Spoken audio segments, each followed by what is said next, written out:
Hi everybody, I wanted to do another video for you today looking at something that you're probably doing at home already, which is baking. A lot of people are using that as a way to entertain kids, maybe to incorporate into math lessons now that you're having to homeschool.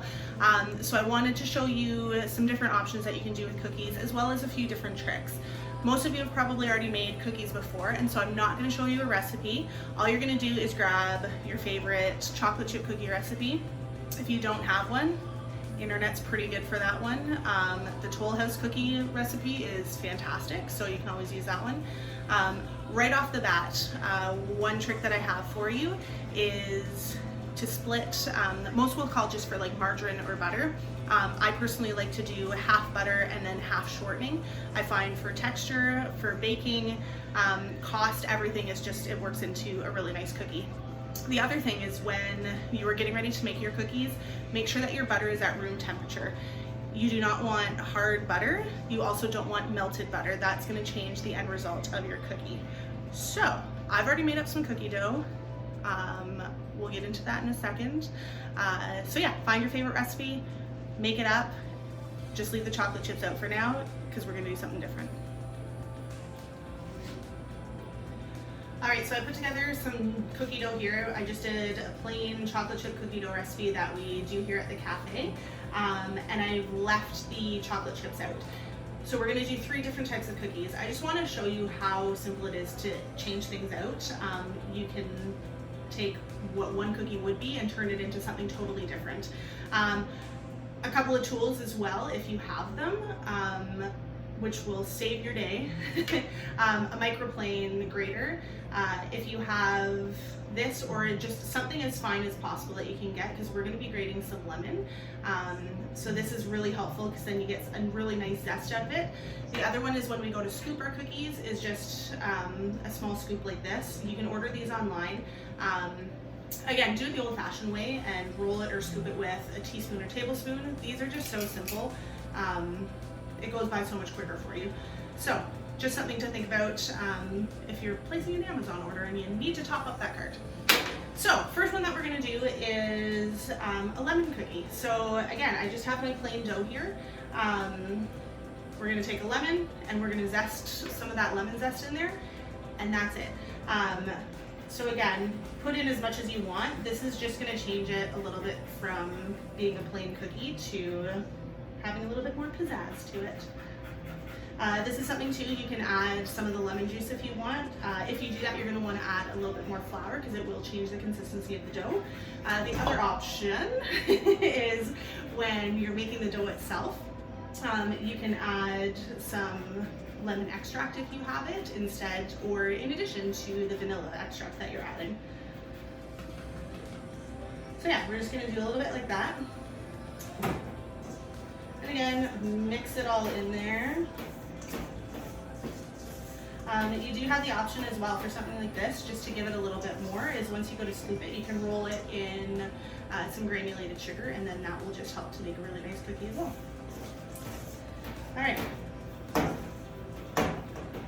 Cookie option number 1. Super simple, right? Second one. I happen to have some chocolate chips, almonds, and Scorbits here at the cafe, so I thought I would do a score cookie. So again, instead of putting the regular amount of chocolate chips in there, just replace it with the almonds, chocolate chips, and Scorbits. Whatever ratios you want. Again, this is your chance to experiment and find out what flavors you like. So again, toss it in there. I'm gonna set that one aside. I'll mix it up in a few minutes. The other option here, because I love peanut butter and chocolate together, I have some Reese peanut butter Chip-Its, some actual like chunks of peanut, and some chocolate chips. So again, throw it all in there, mix it up, and now we're gonna scoop.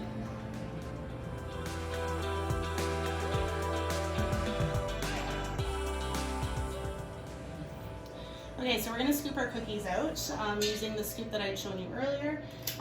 Again, if you're doing this at home and you don't have one of these scoops, just feel free to do it the good old-fashioned way with your hands and a spoon.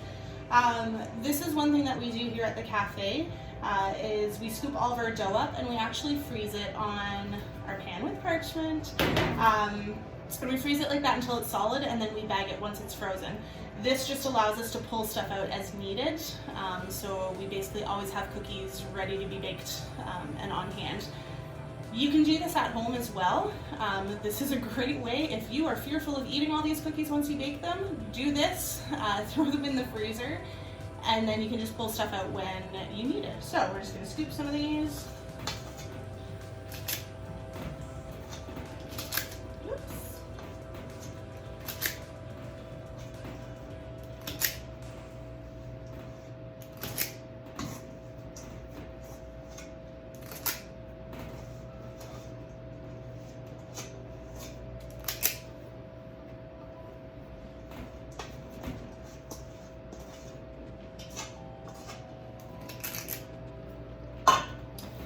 As you can see, they just come out in these nice little balls.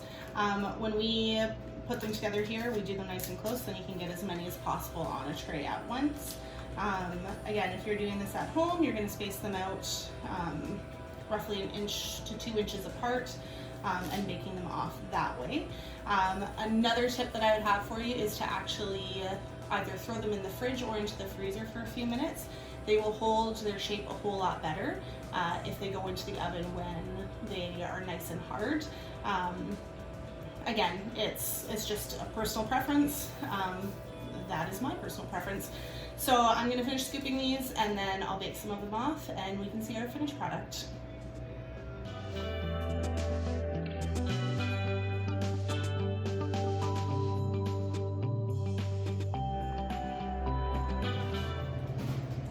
Okay, so our cookies are in the oven right now, just baking off. Wardrobe change, it was too hot in here. So I've got our cookie dough that I pulled out of the freezer. All I've done is just, we do Ziplocs right on there, or if you have a container, you can do it on that as well. Always wise though to have some kind of label, whether it be masking tape or right onto a Ziploc bag. It just helps you know what you're finding when you're in the freezer later on. So we'll just put those in the bags, and then with the lemon ones, what I've done is I've actually taken some sugar and put it over top of our other ones. The easiest way to do this is once your dough is frozen, just take a little bit of sugar and dump it in, close up your Ziploc or your container, and just shake it up, and then it covers everything. You don't need to individually put cookies into a bowl and do it that way. You get the same effect doing it like this. So I'll finish packaging these up. By that point, our cookies should be done, and we'll take a test.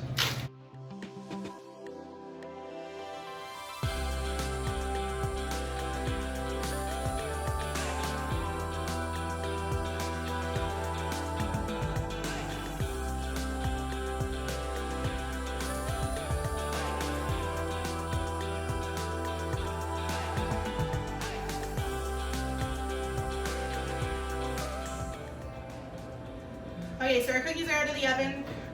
Again, this is just a simple chocolate chip cookie recipe. Do whatever you want with them, whatever ingredients you have on hand. They look like a normal chocolate chip cookie would, only you just changed it around a little bit. Other options would be like with the lemon one, if you are the type who likes cranberries, not me personally, but you could do a lemon cranberry cookie, or if you have white chocolate on hand, that would go really well. Whatever you want, just figure something out. Maybe your kids have something that they really like. Try it with an oatmeal cookie recipe. Get creative. This is your opportunity to have some fun and experiment. So these are our cookies. Hopefully you found some of these tips helpful. Enjoy. Leave some of them in the freezer. Show self-restraint. If not, go wild. Have a good one.